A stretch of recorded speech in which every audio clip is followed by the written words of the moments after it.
Good afternoon. I think we'll get started. We're all here, right? Yeah. I think there's still people coming. It's lunchtime, but they will join us. We need to get going. So good afternoon and a very warm welcome, everyone, to this post-elections briefing organized by the European Policy Center in cooperation with Das Progressive Zentrum and Connecting Europe. Three very intense days have already elapsed since the end of the 2024 elections to the European Parliament, and much has already been said about the results and their potential implications. You're all well aware by now of the main outcome, and especially the main outcome in numbers, and the key shocks and aftershocks that have transpired. The intention of this event is therefore not to recap that information, but rather to try to shift attention on the national dimension of these elections, and to learn about domestic dynamics that haven't been discussed much, at least not thus far. After all, while European in name, these elections remain a collection of 27 different national electoral contests, still very much run by national parties about national issues. What happens at the election time in the various member states and why it matters, at least from a European perspective, is therefore not always salient or clear outside that respective country. So this is what we actually want to try to unpack today in a number of key member states, and with the help of a distinguished panel of experts, including Maria Skóra, who is research associate at the Institute for European Politics and also policy fellow at Das Progressive Zentrum. She's here to tell us all about Poland. We then have Marc-Olivier Padis, Director of Studies at Terra. He will be covering France for us. We have Daniel Schade, Policy Fellow at Das Progressive Zentrum, who is ready to speak to us about Germany. And we have Luis Simón, Director of the Brussels office and Senior Analyst at Elcano Royal Institute, who's reporting for us on Spain. And last but certainly not least, joining us remotely today from Hungary, we have Péter Krekó, Executive Director at Political Capital, who obviously is bringing into the discussion the Hungarian perspective. Péter, I hope you can hear us. Perfectly. Hi, everyone. Thanks for having me. Excellent.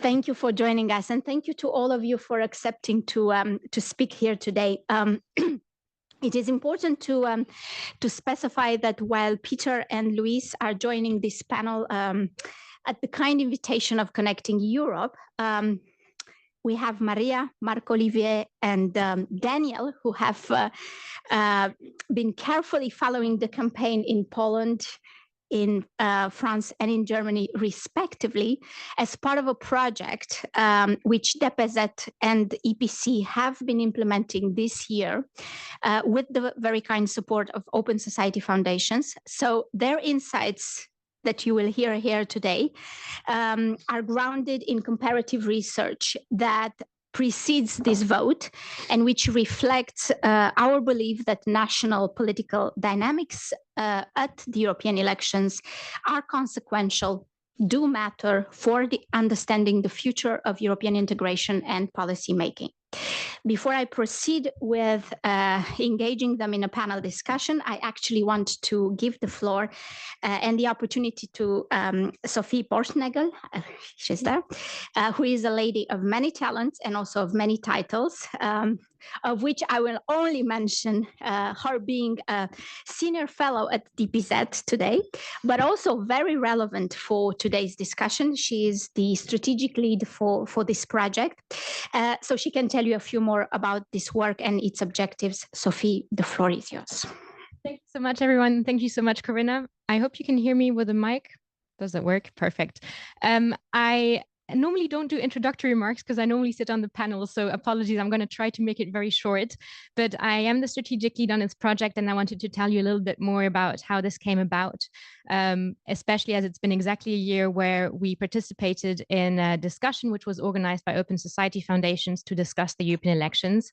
And after that, during the summer, we went on holidays as well, but Florian Rahn from the DPZ, Corina and I decided to prepare this project, which is, I would say, a rather traditional political comparative analysis of these 4 countries. So it's Italy, France, Germany, and Poland. But it's traditional, and at the same time, it remains an exception, unfortunately, because you have very little comparative analysis of the election campaigns and results.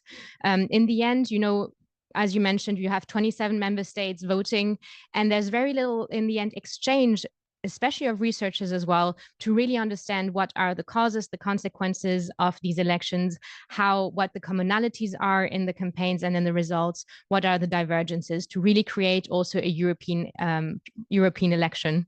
I was going to say European election, but you know what I mean, Europeanize these elections. So that's the story. And I would say the project, which is still ongoing, will continue. It has 2 research pillars. So there's a research pillar and an outreach pillar.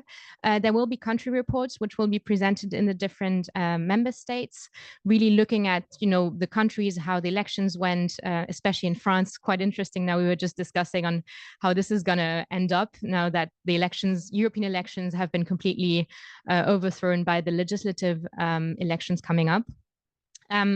And finally, also, I mean, the research part being those country reports with the roundtables, and in the end, having a final report, which will be presented here at the EPC also in September. So you're also very welcome to come back in September. By then, we'll have also a little bit more overview over what happened at EU level with the political guidelines of the Commission. And next to this, like, first, you know, part, which is basically having this exchange of researcher, another big objective was to really have a transnationalization of researchers. And while some of you already knew each other, also Luca from Institut d'Affari Internazionali, it's important to have that kind of support also from, you know, funders, but also from think tanks working together to make sure that we have that exchange. And I think that what we really managed to do. So now I'm coming to the think part, and then we'll start the content discussion. But I would like to thank especially Das Progressive Zentrum and EPC, which are the 2 organizations really organizing this project. Of course, Open Society Foundations made it possible for us to do this in the first place, plus the other organizations and especially the researchers as well, which are part of it. So that being, now that I'm getting confused, Terra Nova, Krytyka Polityka from Poland, and I'm butchering that name, and Institut d'Affari Internazionali from Italy.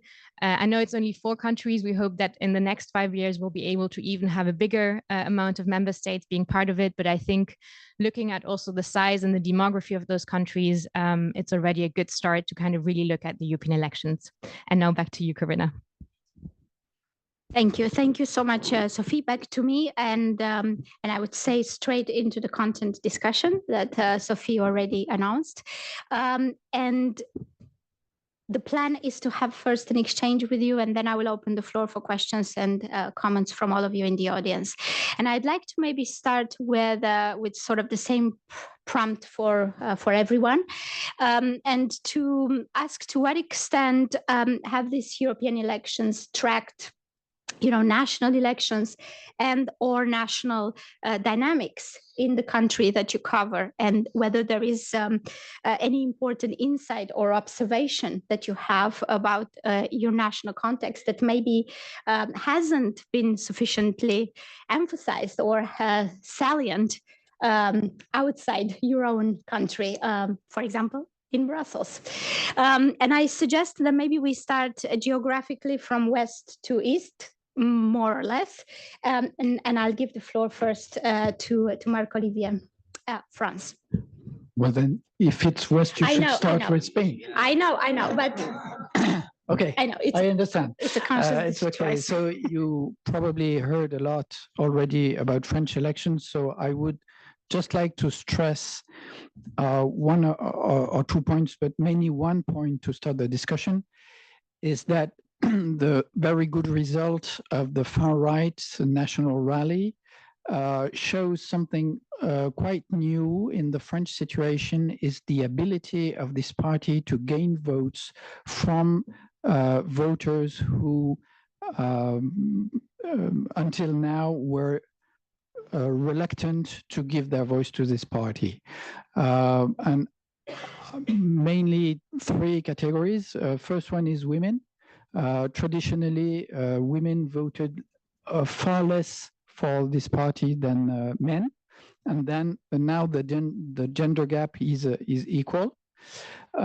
Second is pensioners. In fact, people over 65 were also reluctant to vote for this party, but now the National Rally really gained some ground in this category. A third category is higher middle class, executive in the working world, inner cities, people, and now there are more and more voting for them. And the last category is young people, 18-24.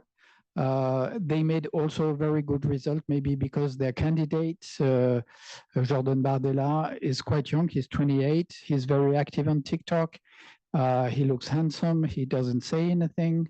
So he had very good assets for these categories. And so the result is that the voter for the National Rally looks more and more like the average French voter. It's very difficult. You do not look at any electoral maps.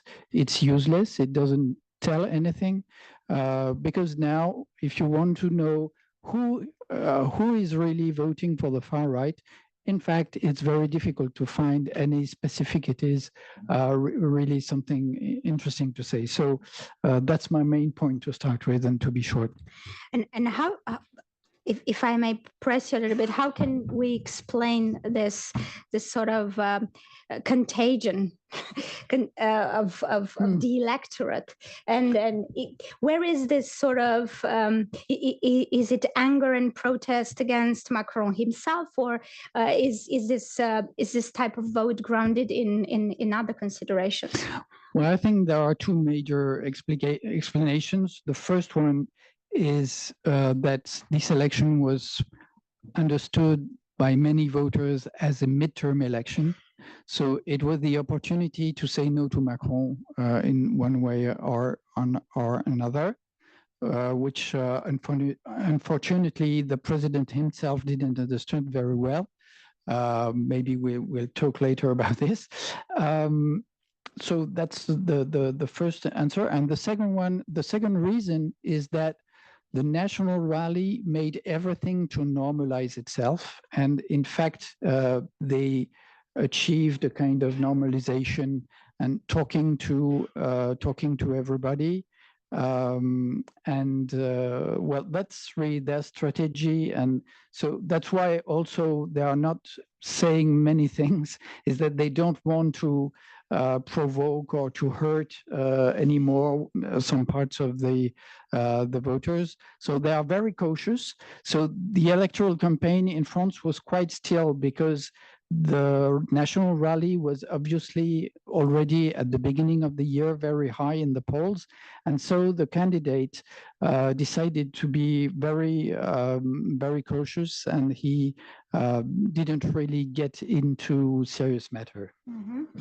Well, it would be interesting to it'd be interesting to understand why are people saying no to Macron, and what if they said no to Macron now, what will they do in the snap vote that is announced very shortly? Well, they probably say the same thing, because in 3 weeks, there is no time for any campaign. The president said that he dissolved the National Assembly to have a moment of clarification, but there will be no clarification, because you can't have a clarification without an electoral campaign, and you cannot have an electoral campaign within 3 weeks at the beginning of the summer, especially in France. So there will be, so they will say no again. The first polls that we had yesterday evening shows that the Renew, the center, the majority party is going to shrink, and then we will probably have a hung parliament. But as the president decided alone, just remind that the prime minister was not informed of the decision of the president, just to give you an idea of our political system. So the president decided alone, and so some voters will vote for or against him. So it's a very personal thing. Mm-hmm. Okay, thank you very much. We'll come back to France shortly, but maybe let's move to the other very far west. No, to Spain. And Luis, what stood out for you from the Spanish elections for the European Parliament, and to what extent do the results reflect national dynamics, political dynamics? Thanks. Actually, I was going to say that we are the far west, but I guess if you count the French Guiana, we are not. So that was a sort of an accurate move. No, thanks for the invite, and congrats to you and Sophie and all the partners for a terrific initiative. So I think that's really a great question and a great angle to take, because we know there's this gap between the European sort of level of analysis debate and the national one. And too often we focus on how national debates do not accurately reflect European or Europe-wide themes or topics, but we don't look at the gap from the other end, right? Which is what you want to do. I mean, to what extent is the European sort of level of the debate missing the intricacies of some of the national debates? So I think that's a terrific question, to which I have no answer whatsoever, in the sense that, or I mean, I may have some sort of answer, but I guess it's probably an answer that you may not like as far as Spain is concerned, because the European Parliament elections in Spain have sort of taken place against the backdrop of very intense politicization. But by and large around national issues, right? The two key issues in the campaign have been the passing of this amnesty law and accusations of the amnesty law for people involved in the events in 2017 in Catalonia, and also these accusations of corruption and influence peddling against members of the socialist government and the prime minister's wife in particular. These have been the two key issues for the conservatives in particular, and the socialists have sort of focused on warning about the perils of gains by the far right and the rise of Euroscepticism. And in doing so, they've done plenty of references to sort of pan-European themes and debates, but the focus has actually remained by and large national. So I think this has been a very, very national campaign in Spain. Has anything surprised you or stood out to you with what has transpired, if you look at the results? You mean in terms of the results? No, I mean the results. I guess a month and a half ago, the polls were pointing to a big gap between the conservatives and the socialists, but the gap has been closing lately. We had elections in Catalonia, and that was a big deal quite recently, and the socialists did very, very, very well. So they've managed to sort of close the gap on the back of that momentum, so much so that that the general sort of expectation in the last few actually weeks, and what the polls were saying, they were actually pointing even to a draw. And from the Socialist Party, you were hearing, we're heading for a draw, right? We're really toe-to-toe here. And in the end, the result has not been a draw, but it has not been a major gap either. It's a 4-point difference between the conservatives and the socialists, which is slightly bigger than most people expected towards the end of the campaign, but certainly not a massive gap. And what can you tell us in terms of turnout? We've heard about the specificities of the French electorate. is anything interesting to report also in the voting preferences of Spanish citizens? So the turnout situation, I mean, the turnout has been 49%, so slightly below the European average. And I think that amounts to about 11 to 12 points, I think, less than in 2009. But at that point, the European Parliament elections took place at the same time as the regional and local elections, which obviously muddles the comparison. But if you actually compare the 2024 turnout to the last 3 times that EP elections in Spain were held by themselves without being accompanied by regional or local, and that was 2009, 2004, and 2014, the turnout this time has actually been higher. And that, I think that's probably explained by the very, very high degree of politicization. Okay. Well, thank you, Simon. We'll come back to you shortly. Maybe let's move to the other country in which we've witnessed somewhat of a political earthquake, which is Germany. Daniel, what can you tell us that we haven't heard maybe before? Given that I'm covering the biggest EU member state, it's probably going to be a bit difficult to talk about things that you haven't read or heard about. So I'll just try to highlight a few things that perhaps weren't as prominent internationally yet. And some of the things that I'm going to say are going to sound somewhat similar to what you've heard about France. So there's definitely sort of comparative dimension there. And I guess the first thing that I do want to highlight is that these elections, at least partly, were also a democratic experiment, because in the German context, these were the first European Parliament elections where 16-year-olds could participate in the election. It's one of very few EU member states that does this. And this didn't exactly go as many people expected when one takes a look at how young voters voted. And compared to young voters, say the group up to the age of 29, compared to the 2019 European Parliament election, actually a lot more of them voted for the far-right AfD party. However, also to some novel parties that I'm going to talk about, like Volt. But it's certainly not that the young population is particularly liberal or cares particularly about climate change, given these electoral results. Where I'm going to echo what we've heard about France is that this was first and foremost also a sort of midterm election in the German context. If one looks at why people turn up to vote, how they voted, why they voted for particular parties, it was mainly about what was happening at the national level. And this is also how the election was being framed in the electoral campaign and in the aftermath. So from my perspective, this is the least Europeanized European Parliament election in Germany that I can remember. When it comes to the things that might sound obvious but aren't necessarily so, you've all heard about the AfD as the big winner of this election, the far right making further gains. But there's also another challenger party that's a winner in this election, and this is the so-called Bündnis Sarah Wagenknecht, that's now stylized as BSW. They've won 6 seats in this election, so we're going to have to reckon with them in the European Parliament, and they're a really odd political outfit. In certain regards, they're far left, in other regards, they're far right.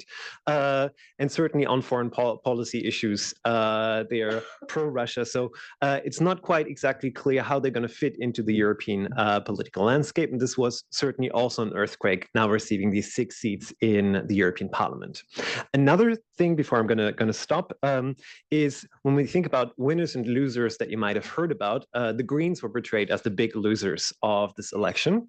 I just want to caution you that it depends on what you compare this to. Compared to the 2019 European Parliament election, that's certainly the case. Compared to the last federal election, not so much. They did lose, but 2019, they were really at their high point. So they're losers, but not as big losers as one would think. And the last thing before I stop is small parties actually made some headway in this election. That's because Germany doesn't have an electoral threshold for the European Parliament election. So voters could actually vote for smaller parties.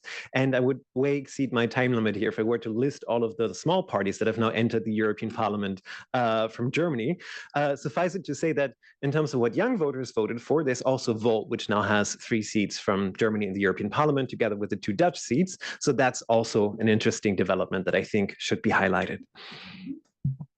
Thank you so much, Daniel. That's all very, very interesting. Perhaps a couple of follow-up questions. One relates to AfD and BSW. If I won't attempt to pronounce its German name. can you speculate a little bit of where these parties might end up in terms of groups in the European Parliament? I mean, they're a little bit floating around, and certainly, especially when it comes to AfD, very interesting where it will land.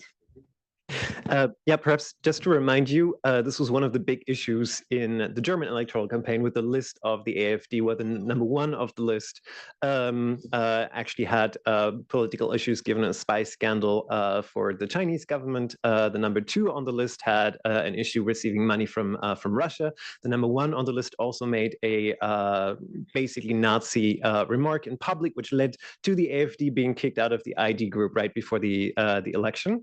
And that leaves this party with a somewhat problematic situation. So they've eliminated the number one from the delegation that they're going to send to the European Parliament, perhaps in the hope of getting back into identity and democracy.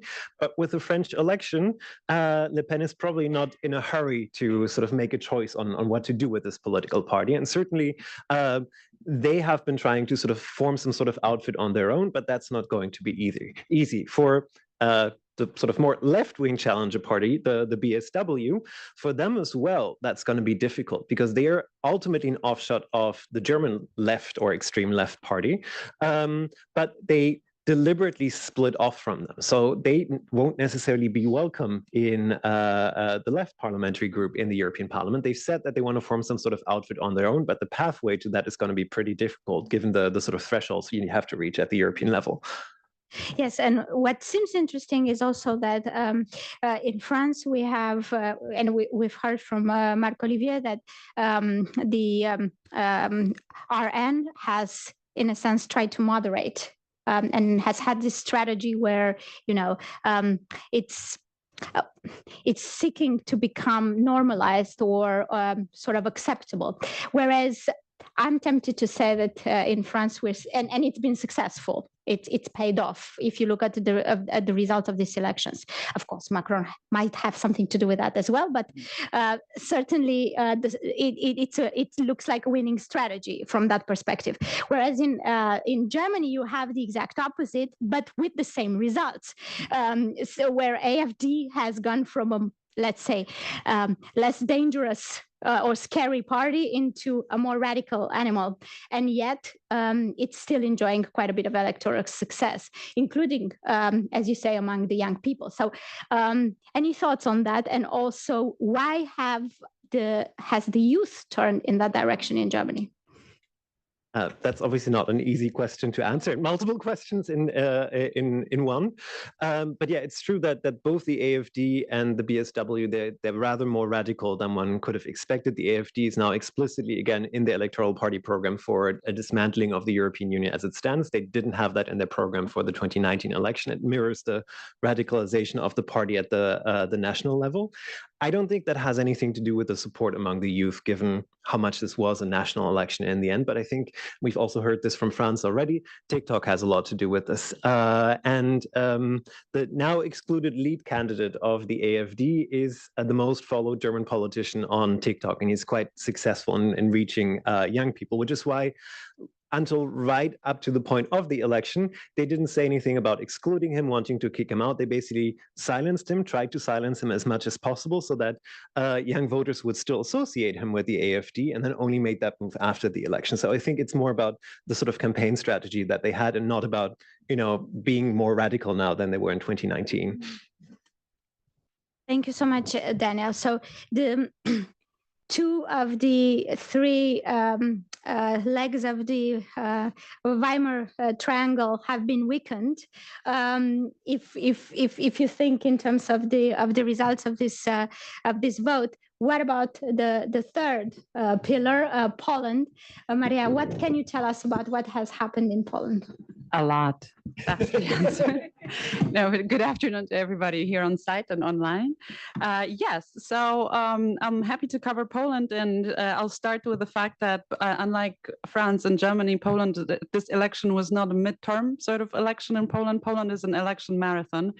As it's probably known to you very well, last October there was parliamentary election that resulted in a change of government, transition of power from the National Conservative Law and Justice to the current current liberal conservative coalition that also includes some junior coalition partners, the left and the liberals. And so it's an election marathon, and Poland has been also portrayed recently as a positive example of overcoming populist right-wing populism. I think this positive messaging was much needed in Europe. But I'm here to disappoint you a bit, because as always, the glass is half full and half empty.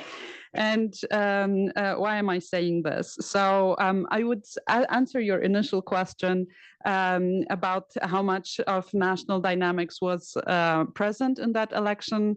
I would say that this election was, in fact, the extension of political competition at the national level. Just a quick look at the results. Well, Donald Tusk and his civic coalition, which is also a coalition of smaller parties, EPP, Renew, and the Greens, they won the elections, but won by the skin of their teeth, only 1% more than the Law and Justice. And the Law and Justice is still a very serious player at the Polish political scene, and they also try to frame this election result that is actually not a loss, but it's more a competition. Donald Tusk and his government are trying to sort of prove that they've established themselves at the Polish political scene, and the Law and Justice is doing the opposite to still prove that they actually have the hegemony or are very well enrooted in the Polish political scene, with, I guess, both is true. Here, I would also like to highlight that the governing coalition in Poland is 3 different political actors, and the junior coalition partners of Donald Tusk have done very badly in the European elections. They actually lost many voters, and they both ended up in with 6% of the votes, what probably gives Tusk extra leverage in the governing coalition to he in fact became he is a clear leader, I would put it this way.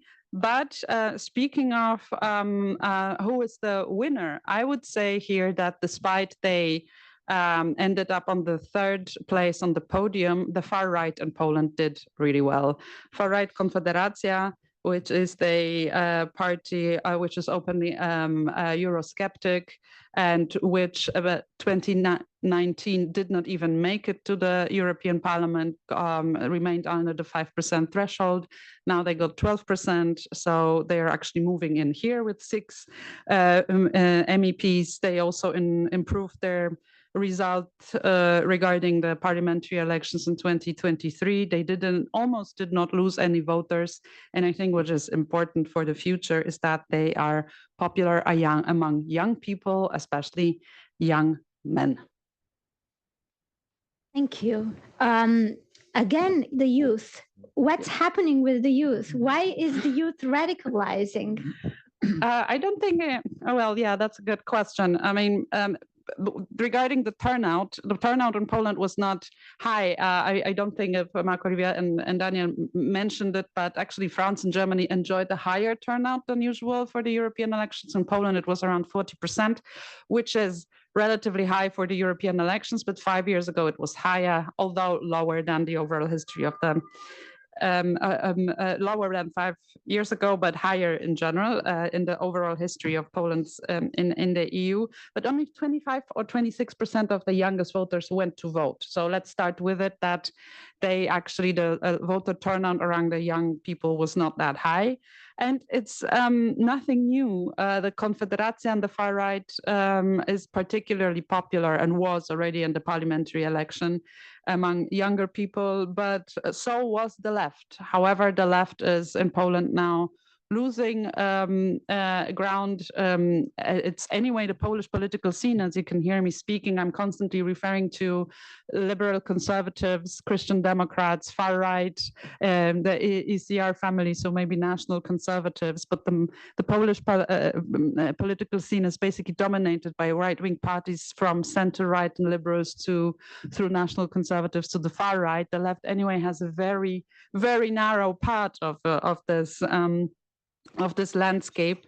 And is popular among young people as well. So if you would look at election results, or if the young people were to decide elections in Poland, that would have been a different landscape. But there is something in debunking the myth of young people and young generations being liberal, progressive, green, and so on, as it some think across Europe. Actually, the landscape and the situation is far more nuanced and diverse, and perhaps the main conclusion I would like to highlight is that it's a good investment for parties. Young people, young voters are good investments for the political parties for the future, and perhaps there is something to be learned from the populists, how to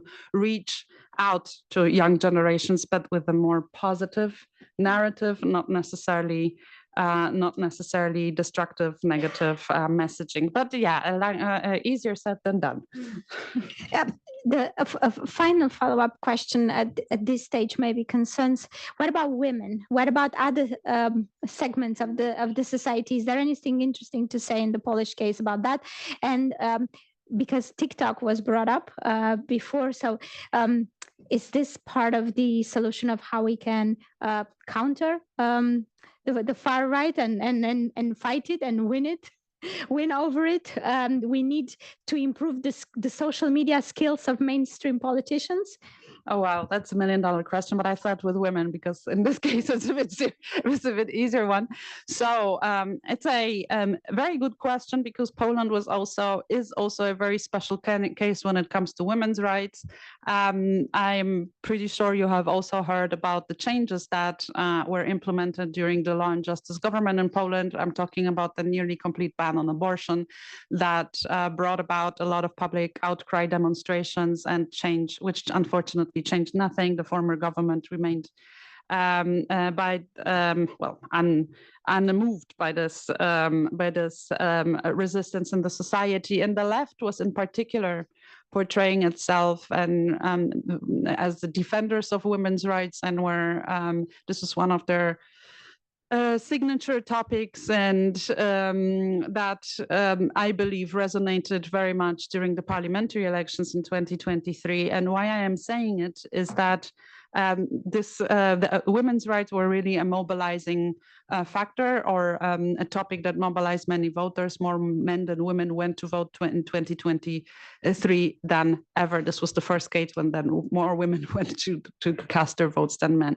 I'm saying it because I think the left did not move beyond this mobilizing strategy. And what we saw in this European campaign is that actually the far-right Confederacja, which is the opposite of the left, as you can probably figure out, also regarding reproductive rights, they got slightly more women's votes than the left. So in other words, reiterating, although the left is still carrying the women's right on their flags and rallying around this topic, it lost its mobilizing potential. And I think it all brings us to another conclusion regarding mobilizing voters, that next to reproductive rights, women also have other interests, socioeconomic interests. It's in identity politics is not enough to mobilize. There is also social issue, economic issues, safety, security,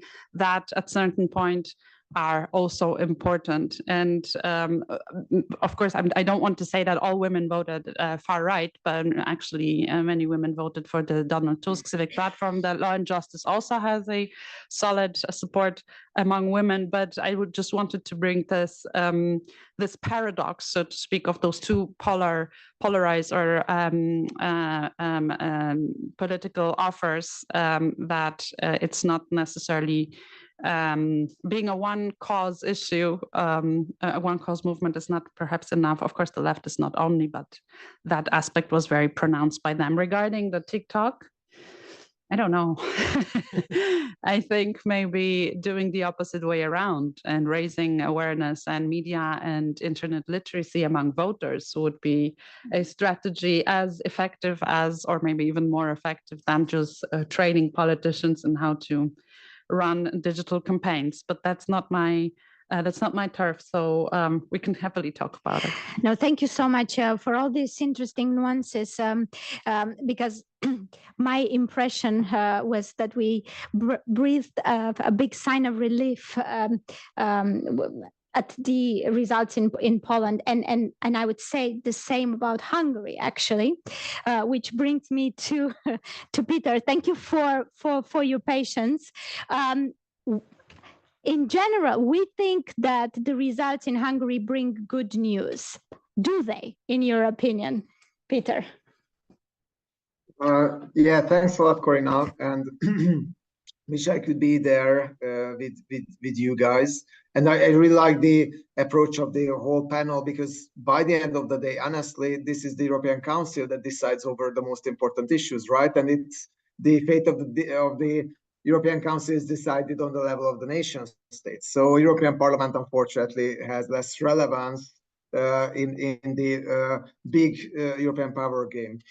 So when it comes to your question, yeah, I think there are some good news coming from Hungary, but this is also pretty ironic that we regard it as like of good news and the defeat of Fidesz, that they gained 45% on the party list, which is the second highest of all the member states, second best result of a party in all the member states after Malta, the Maltese Socialist Party. So we can see that this 45% is already a decrease since 2019, where Fidesz could gain 53% of the votes, but and they could lose 2 mandates, 13 in 2019, and right now 11. But it's not a catastrophic loss, to be very frank.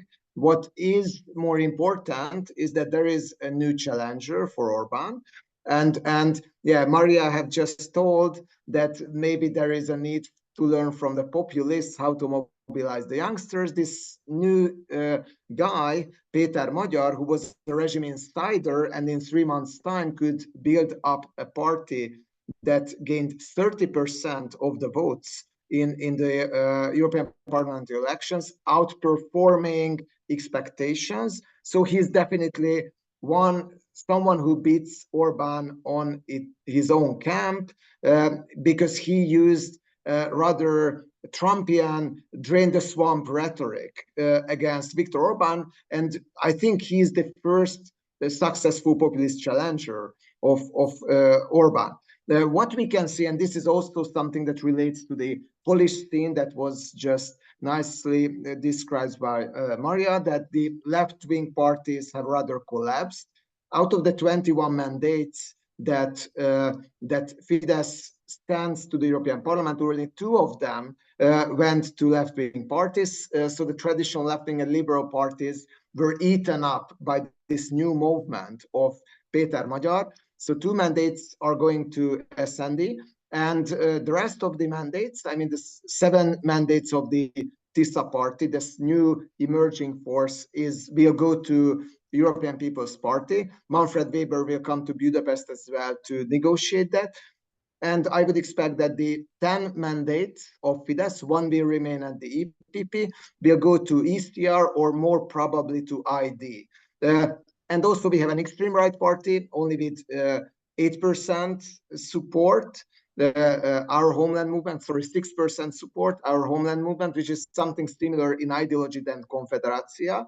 But it's also under the expectations. They can go to a possible group around AFD if it is going to be formed, because they are in good relationship with AFD. So in short, this is a huge shift to the right generally, but still, given the fact that someone could approach Fidesz with only 15 percentage point difference, and Orbán has a real challenger, everyone is quite excited about how much this result can be translated, or how much this momentum of this new political force can be kept up until the 2026 next parliamentary elections in Hungary.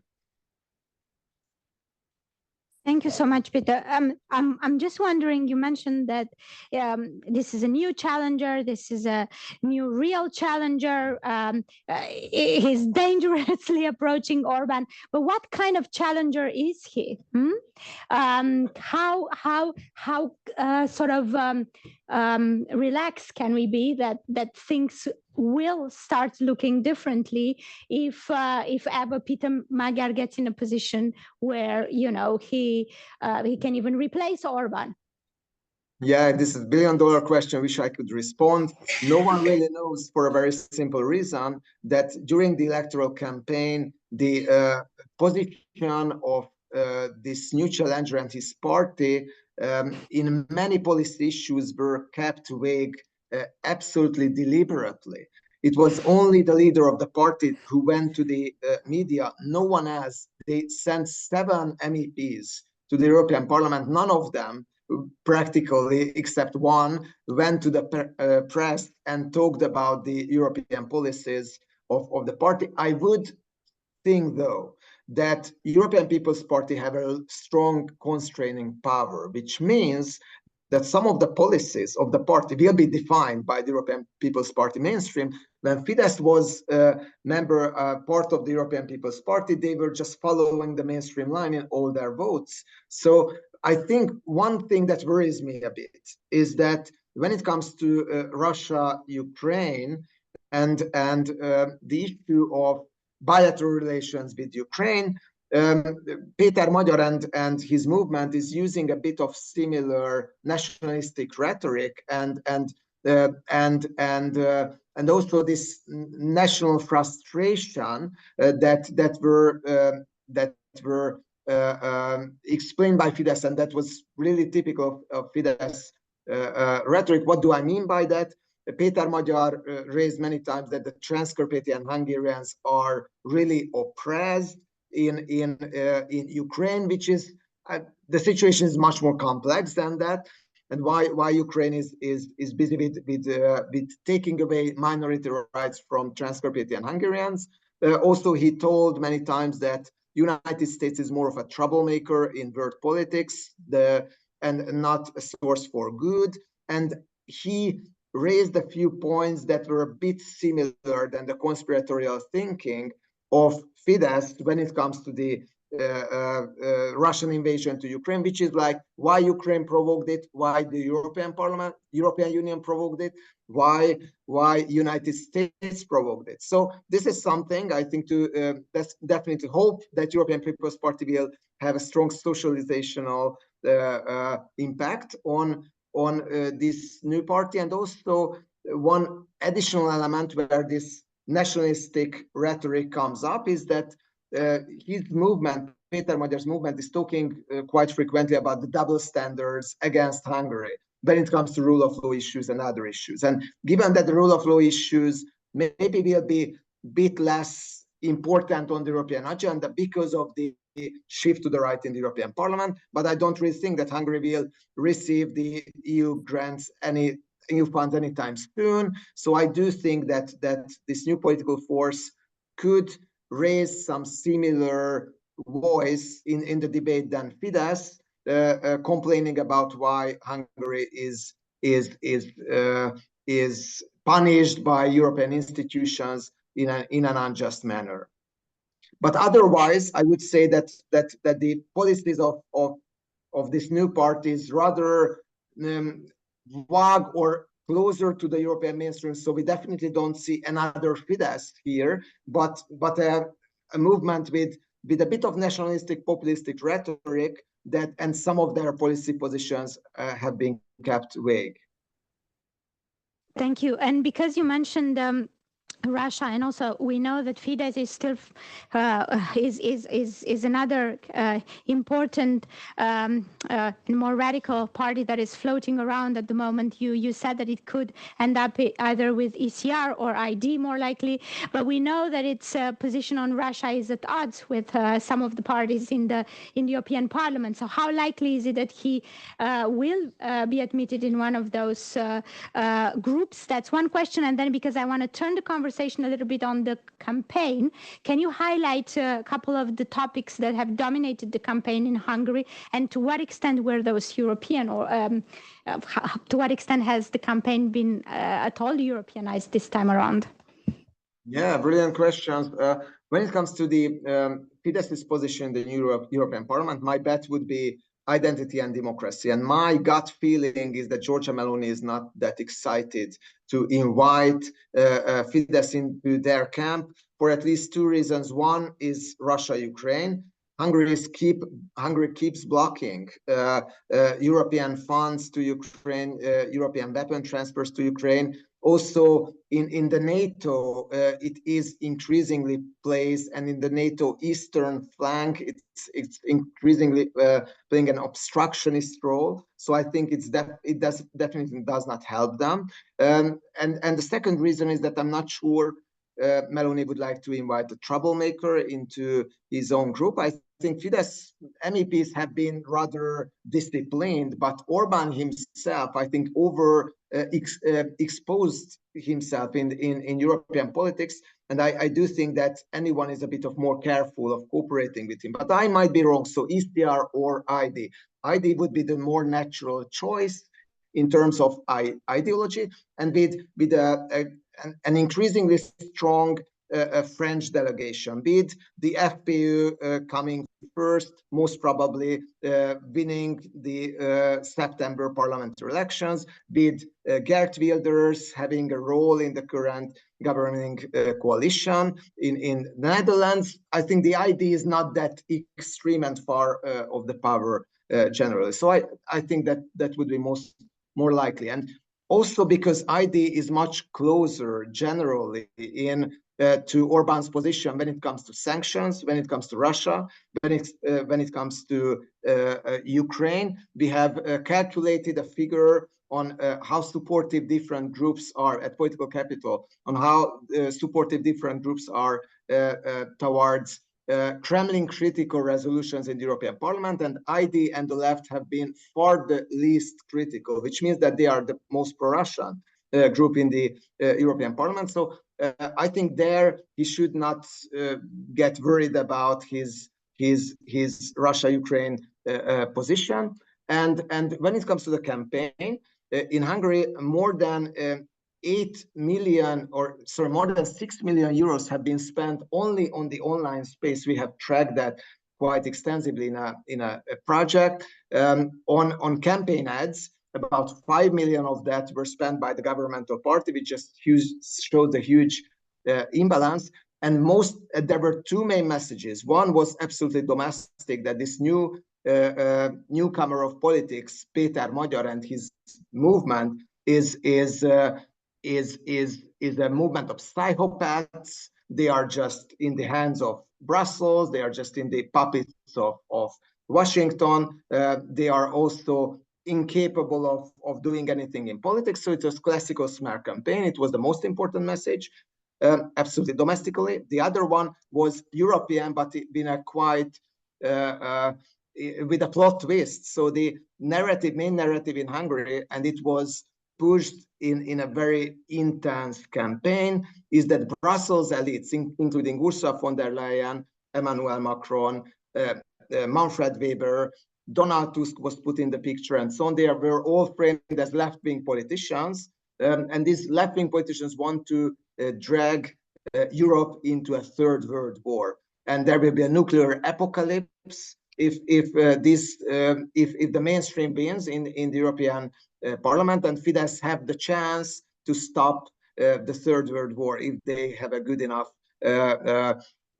representation in the European Parliament. So I'm just saying that because I think in the future we can expect similarly strong conflicts between Hungary as a member state and the European mainstream, because this narrative that Europe is a group of warmongers, of troublemakers, have just become more loud in the last campaign.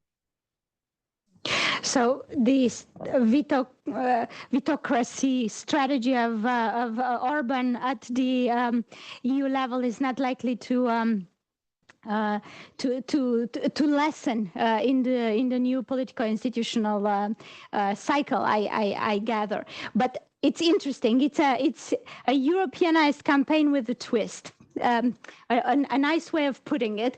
I would like to ask the rest of the panel the same question about the campaign and its potential implications for the EU level. But before I turn to you to respond that, I want to also give the opportunity to our audience to make any comments or add any questions so that our panelists can cherry pick and respond. Okay, we have one brave participant who will break the ice. Please briefly introduce yourself. Hello, thank you so much. This is Yazan Al-Hakim. I'm a Syrian diplomat from the Syrian mission to the EU. I just want to ask if we can somehow highlight the foreign policy and how it affected these elections, the foreign policy of the EU, especially the position on Palestine. And we have seen many youth.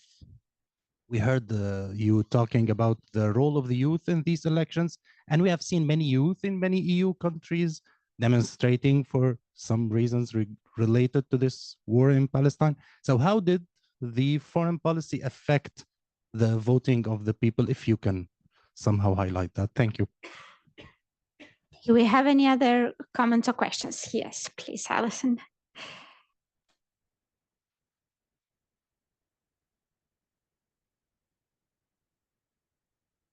Thank you. I'm Alison Hunter, a senior advisor with EPC. My question is really, how would you respond to von der Leyen's statement that the centre has held? All right. Well, we have 3 questions. I'll let you reflect on what other queries you might want to pose to our speakers. So we have campaign and implications, foreign policy impact, and has the centre held? Please feel free to choose which ones you want to answer, and maybe I will start from Daniel and move that way. All right, all 3 interesting questions. I guess I'm going to start with the last one because that's probably also one that keeps people awake in Brussels. I would say numerically, she's not wrong, right? The sort of overall shift that we have seen hasn't been quite as dramatic as some of the polls at various points would have indicated. The question is if that also holds policy-wise, right? And a lot of that is going to depend on the EPP and how they reposition themselves. And we've seen some internal shifts in the EPP, obviously, and that remains to be seen. So I guess we'll know more in September when the working programs and so on and so forth have actually come out. For the other 2 questions, I can actually address those together because foreign policy played a very important role in the domestic electoral campaign in Germany. I'm afraid not so much with the issue of Palestine, because in the German context, that issue is far too complex to sort of bring down to party politics where parties internally are divided. The electorate is very divided. So it would be very difficult to get some sort of overall picture on what kind of effect this has had. But certainly the Russia-Ukraine issue has played a role. And interestingly enough, in a similar manner as in Hungary, where one of the big issues that was being debated both by the far left, far right, or the sort of far left, far right challenger party that we've seen, but also by the Social Democrats, who again are the party of the chancellor, is the issue of peace. And this is how it was being framed. And what's really interesting is that one of the key messages that the Social Democrats wanted to get across, that they are, with Olaf Scholz as chancellor, the party of peace in Germany. Some of the members of the German parliament of this party have actually said that Olaf Scholz, by not giving offensive weapons to Ukraine, has prevented a nuclear war in Europe. So something similar that we've heard from Viktor Orban and his political party. And also, if we do take a look at exit polls, voters really did care about this issue. Again, the outcome of those campaign strategies didn't necessarily sort of match the expectations, I would say, but this was certainly one of the big issues, aside from perhaps migration. But very importantly, again, this was all framed in more national context. No talk about the European Peace Facility, no talk about the new European Union migration policy. It was all about domestic responses to these big issues. Okay, thank you, Daniel. Has peace been an issue in Poland? Oh dear. Yeah. Tanya has cracked the question about the center. So I'm in a comfortable position to focus on the other two. So regarding the campaigns and the topics in the campaign, and the question how European it was or Europeanized it was, I would say at the meta level, it was a European campaign, obviously, because it was a campaign about European elections, and Europe was or the EU was very present in the rhetoric. And I would say that it also highlighted this main axis between the pro-European and Eurosceptic parties and their positions on more integration and more federalization, or actually less, and promoting the vision of Europe of the fatherlands, as it's called. So, civic platform, the left, liberals are rather in that Euro-positive corner, and Law and Justice and Confederacja, so the national right and far right, are rather Eurosceptic. But that would be, I guess, it when it comes to Europeanization, because the European policies were rather debated through the lens of Polish interest, or how they affect Poland. And I would say, next to, of course, instrumentalizing certain issues to in a political competition and a partisan competition. But I would say that two topics were dominant among others, but two were really setting the pace of this campaign. And first was the European Green Deal. We all remember farmers' protests across Europe, and they also happened in Poland, and the European Green Deal was debated from A to Z. And also because Janusz Wojciechowski, the Polish commissioner, was in charge of, or responsible at least politically, for implementation of it, and he was the law and justice politician. So that gave Donald Tusk a perfect opportunity to attack law and justice on the whole misery of the Green New Deal. And the other thing is, however, this was the main, so to speak, narrative or topic in April, May, and then the issue of security came up. And this is actually interesting how security was framed in Poland, because there is less, of course, it has to do with the war in Ukraine, but not only. Poland has a long border, not only with Ukraine, but also Belarus and Russia. And the topic of security is not connected, maybe not with peace, but defense, so different than in Germany. And in this context, migration is also intertwined in in this problematic of security. Why? Because migrants are weaponized at the border with Belarus. They are brought to the eastern Polish border, and there is a migration pressure on that side. 2 weeks ago, a soldier was killed in a confrontation with migrants there. So it only escalated this debate. Having said that, coming back to your question, the conflict in the Middle East, the war in Gaza, therefore was not that present in this campaign, because Poland, because of geographic vicinity, its location on the map of Europe, the presence of Ukrainian refugees in the country, that's involved military, humanitarian, political involvement for Ukraine, is basically focused on this. And in the campaign, I would say most of the parties were on the same page when it comes to highlighting the added value of Europe in this security and defense dimension, that that this should also be a policy that should be developed in the next legislative term. Mm-hmm. In France, the center didn't quite hold. And I've seen a recent graph showing that the delegation from RN into the next parliament will be the largest, at 30 MEPs or so. So has the European center held? Well, I hope that the European center will hold and will not try to get the voices from ID that they don't need anyway for any alliance. So I don't see why the EPP would like to build any alliance on the far right. It's dangerous and it's useless. Mentioning this, I would add that about the campaign implications for Europe, I think the main implication on the French point of view is the weakening of the French position in the European Parliament, given that French delegations will be weak in important groups and will be strong in marginalized groups, ID and the left. So the president is now weak. The French delegations in the parliaments are not really important. So I think that the French influence will be going down, and that's what Donald Tusk said immediately. He said, "Okay, Scholz and Macron are down, so now I'm the man in Europe."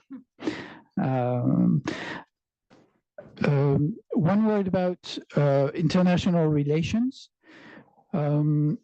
Marine Le Pen had, as often, a fear project about Ukraine. She tried to say that Macron was threatening Europe with a third world war.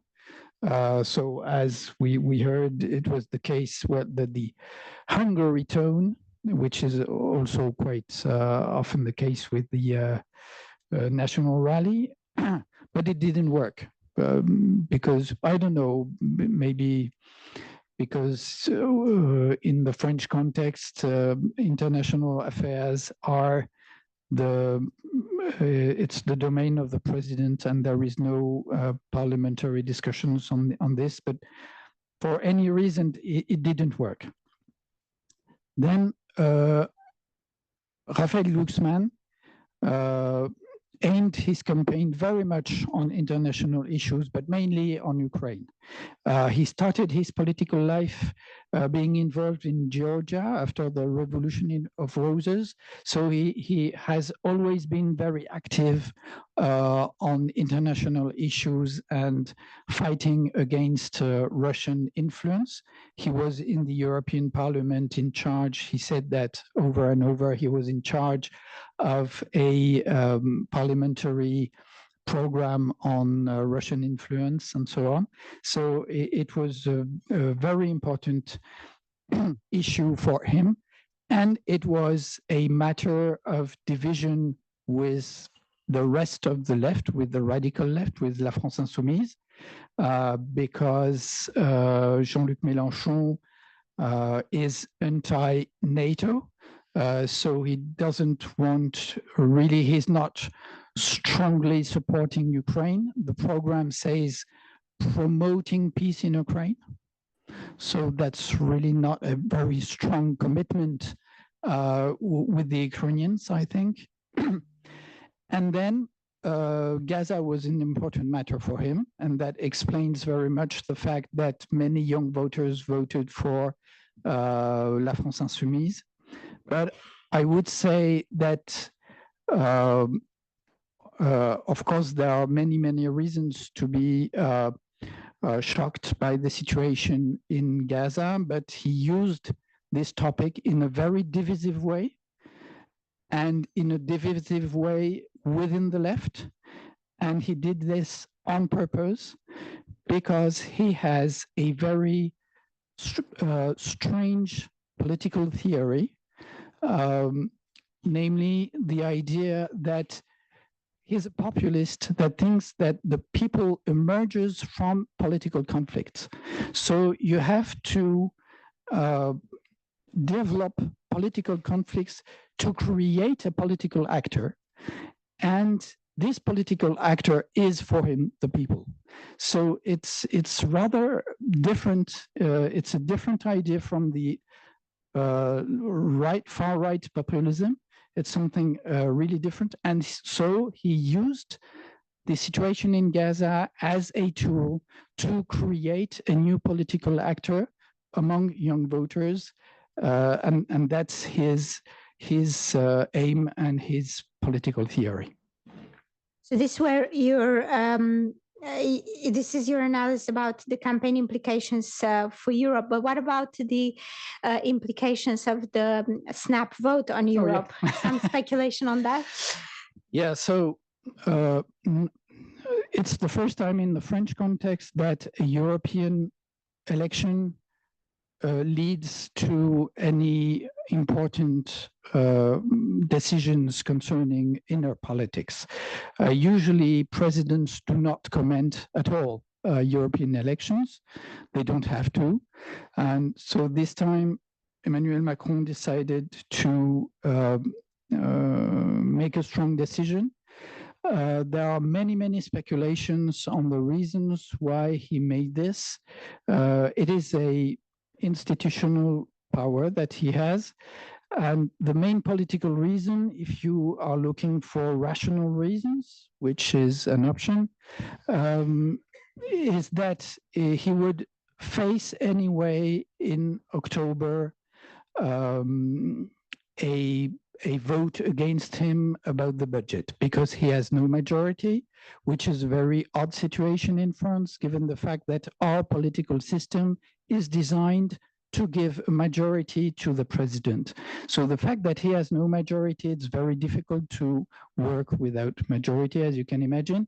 And especially for the budget, because there are many tricks in the French constitution where you can have tax voted even if you don't have really a majority, but not for the budget. So he would have to face anyway problems in October. So he decided to anticipate these problems and to show that he's still the president, he still has power, he's still the man who decides the fate of the political situation in France.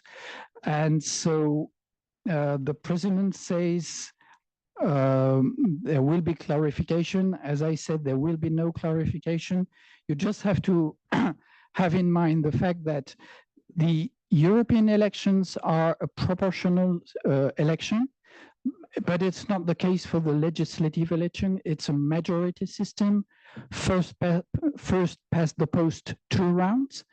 And if you want to stay in the second round, you have to get more than 12.5% of registered voters. This means that with a 50% participation turnout, you can go to the second round only with 25% of the votes.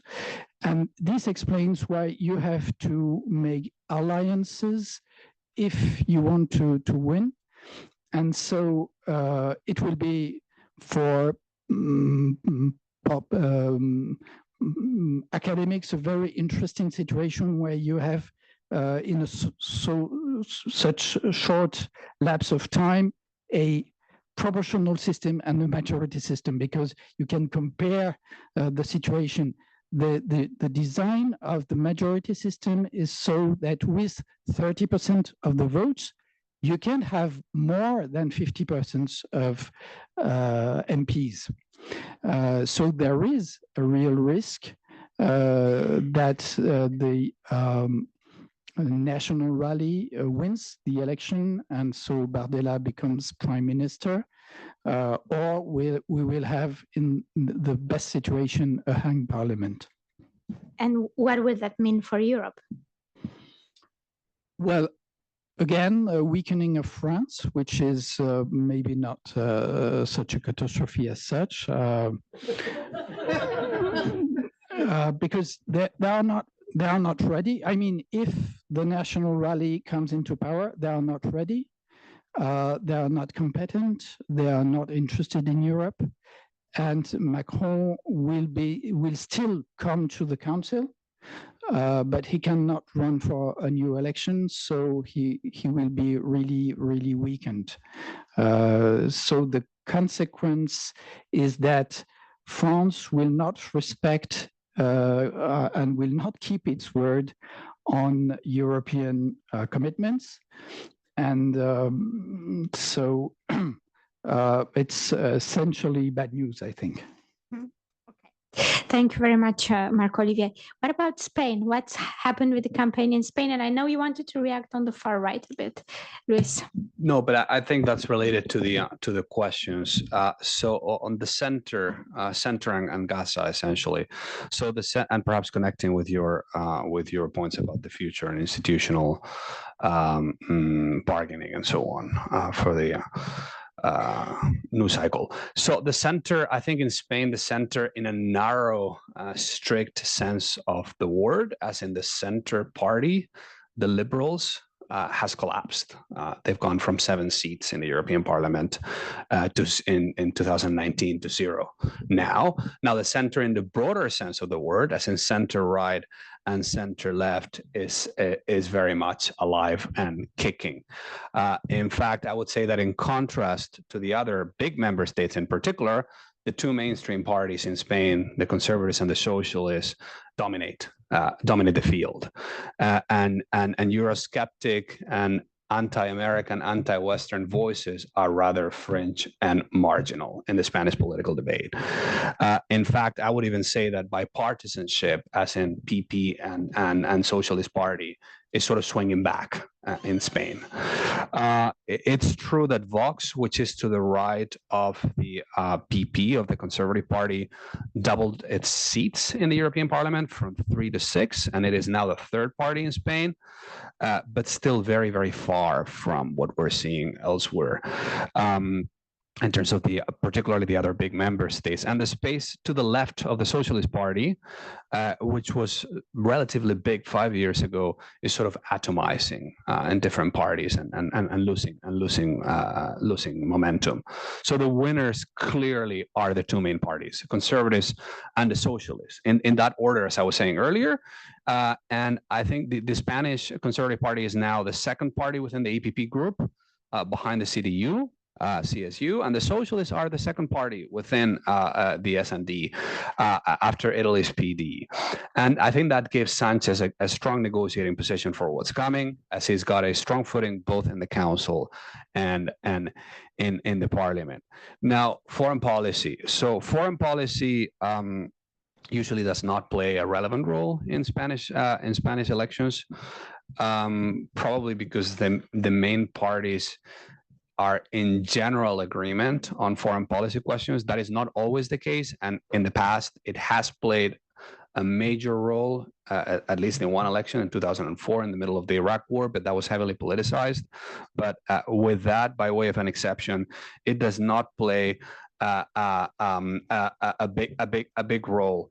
The Gaza issue, on that issue, as you know, the Spanish government has adopted a rather high profile publicly with the whole recognition business. But I think the Conservative Party has sort of struck a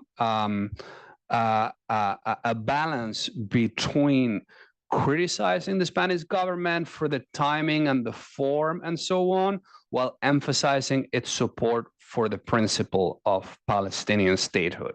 So I think that has sort of prevented the issue from being heavily politicized. Yes, there are segments within the Spanish left of the Socialist Party and right of the Conservative Party that feel very strongly about this issue and have tried to raise its profile. But particularly on the left, I mean, they've been neutralized by the fact that the Socialist Party has sort of hijacked the issue. So I do not think it has been present, but I do not think it has played a big role.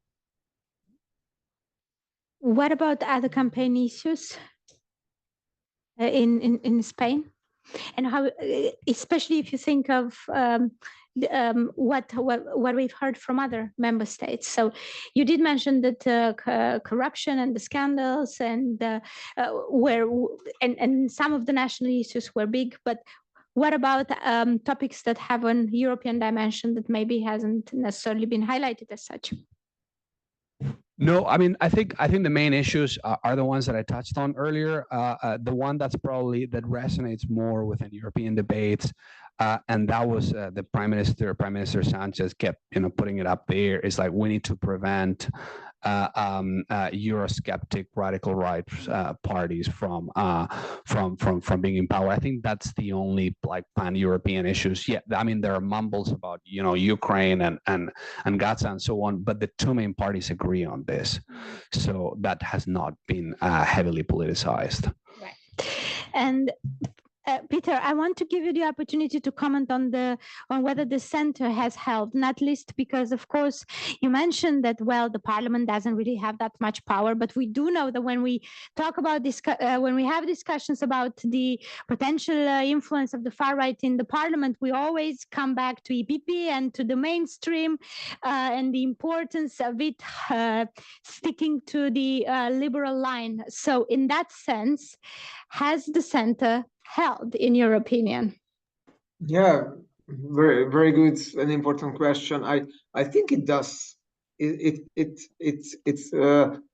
held, and if you just take a look at the fact that more than 400, I mean, that the center parties, I mean, EPP, SND, and Renew will have more than 400 MEPs and still counting. And in the European Parliament, I think there is one very important role. Everyone gravitates to the center, so everyone want to belong more to more centrist groups if they can, because they have more influence, they have more money, they have more positions in the committees, and they can exert more influence on decision making. So I think that in particular EPP's success is very important in this election. And if we take a look at how could the far right perform, of course, in some member states, like in France or like in Austria or in some others, in Italy as well, we can see pretty strong results.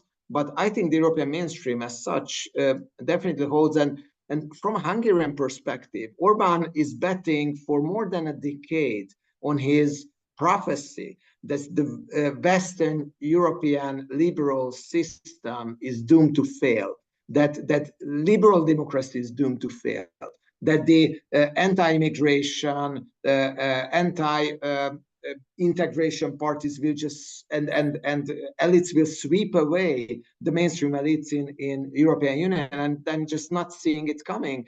And I think in almost after all the EP elections, we are just surprised that the apocalypse didn't come. I think the apocalypse is not coming, and the nature of the big institutions, and especially from multiple countries, is that they are usually, I think, resistant to this very dramatic changes. And the last comment about that is that Orbán was also betting on the fact that he was betting on that Ursula von der Leyen is impossible to get re-elected. And I think it also highlights that he does not always have this brilliant hindsight or foresight, as he says, because at the moment, I would be curious what others think, but at the moment, for me, it seems that Ursula von der Leyen has got better chances to get re-elected than before the EP elections because of the high performance of the European People's Party. And the very last remark, I think what we can observe in the center right is that they are shifting a bit more to the right. I mean, maybe we will see a bit less emphasis on rule of law issues and democracy issues, a bit less support for the Green Deal and Green Agenda, and a stricter policy on immigration. It's already coming, but I think it's not a dramatic transformation of the mainstream. You've anticipated my question on a new mandate for VDL, and it's interesting that perhaps Orbán needs a new crystal ball. I will ask also the other speakers to get out their crystal balls and tell me who the next Commission President will be. But because we don't have time for any more questions, I'll just give each of you 20 seconds to tell me this prediction, and also to maybe tell me one hope or recommendation that you have for the next European leadership. Péter, I let you start this fire round. Yeah, I think I think that the next Commission President will be Ursula von der Leyen, so it would be my bet. And one recommendation, I think the most important, I think for me, the fate of the Western world and European Union is also dependent on how the things in the Ukraine front develop. So I think for the most important thing is to keep up the support for sanctions and keep up the support for Ukraine. If Ukraine defeats, I think it's the end of the Western world as we know it. And I'm not a guy who is a fan of apocalyptic visions, but I think it's highly important. So that would be the most important recommendation. Try to keep everyone at bay supporting Ukraine. Thank you. Thank you so much, Péter. Luis? Yeah, so thanks. I'm not going to get into the whole who the next Commission President is going to be, but I can tell you with certainty who the next Commission President is not going to be. Remember that you heard it here first. The next Commission President will not be Donald Trump. And your recommendation or hope? My recommendation or hope. Well, I mean, I think we were talking about this with other colleagues the other day. I mean, I think the outcome of the U.S. election is going to be critical for the EU institutional cycle and the future of the transatlantic relationship. I realize it will be too late to factor the results of the election, because otherwise they would factor the results of the election into the appointments. So my hope in general is for European leaders to take into account the possible scenarios of the U.S. elections when deciding on the balance of jobs here, and sort of proof the EU for the alternative scenarios that come out of the U.S. elections, because I think this will be critical to the future of the effort in Ukraine and to European security more broadly. Mm-hmm. Thank you. Marc-Olivier, what is your bet? I have no idea, and I must say that it was absolutely not a topic during the French campaign. Nobody talked about the commission, the commissioners, the top jobs. It was completely out of Shocking. the scope. Yeah. And my hope is that the Green Deal will still go on. Mm-hmm. Green Deal. Maria? Thank you so much. I was thinking about Ursula von der Leyen, but then at the same time, I was thinking perhaps it would be an interesting move to have a non-German leading the European Commission, also because it's a biggest country and the biggest delegation, so a little bit more balance. And regarding recommendations, I would like to draw to my usual daily work at Institut for Europäische Politik. I actually work on the rule of law and democratization slash autocratization in Europe. And if it was my recommendation, or if I were to advise what to focus on, would be exactly this: increasing the preparedness of the European Union for the possible autocratization episodes happening in the member states, looking at the growing popularity of right-wing populist movements. It is not to be completely excluded that more cases like Poland under law and justice or Hungary under Orban will be happening. And having said that, to increase the preparedness to tackle the erosion of the rule of law at the EU level, so improving the efficiency of the rule of law toolbox, but also looking at the problem more broadly and strengthening democracies at the EU level, civil society, the media, electoral integrity. In the long run, this will be crucial also because many decisions are all made in the council, and in the council is governments and ministers who decide. Sorry, very long answer. Thank you, Maria. So will a German bet on another German? I'm not a betting man, but I can say that Germany is not going to stand in the way of another von der Leyen presidency. In fact, they already foresaw this at the federal level when they entered into the current government, which basically says that if a German is being put forward for the Commission presidency, the current government, even though she's technically from an opposition party, is not going to stand in the way. So the German government is not going to block anything unless one of the coalition partners goes even crazier than they have in the past. As to the hopes or so, well, I think that this whole thing about the center holding, she's going to have to make the center hold, or whoever else is doing the Commission presidency in the future, because it would be a shame to throw away the achievements of 5 years. And in the few months before the election, we really couldn't be sure if she was still committed to everything that she had started, such as the European Green Deal and so on and so forth. So I hope this was just electoral tactics and we're getting back to the somewhat successful policies of the last European Commission. Well, I think we have a very nice list of suggestions for the next agenda of priorities, strategic agenda of priorities. So we can only hope that the next European leadership is listening. Thank you so much. Thank you, all of you, for your participation. We've come to the end. Please join me in thanking our panelists for their wonderful, interesting insights. I wish everyone a lovely afternoon, and it's a wrap.